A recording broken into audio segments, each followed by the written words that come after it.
چشه. سلام سلام سلام اون سلام سلام نه نه اسمش شاهانه.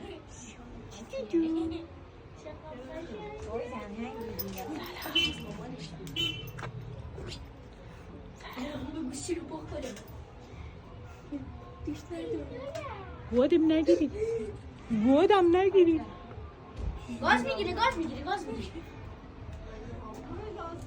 گاز میگیره گاز میگیره من یه دست نون میخواد نون میخواد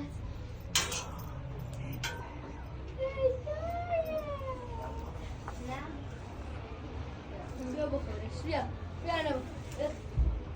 سلام سلام خوشگله نون بخوره سلام بیا آب بخور آب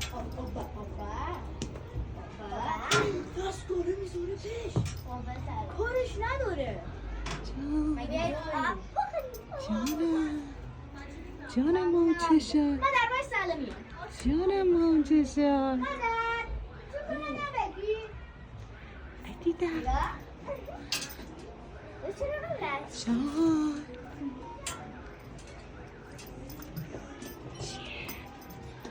عمو وحید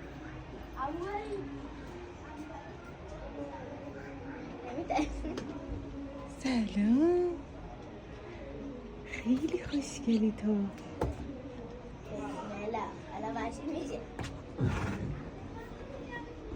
تو خیلی خوشگلی دیگه چی نشد تعریف تو کردم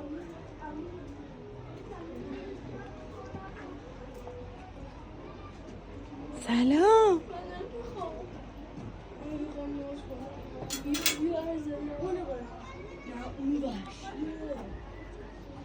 شاهان شاهان اسمت چی بود؟ این مالک مالک مالک چطور داری می‌کنی؟ مالک خوبی؟ مالک چطوری مالک؟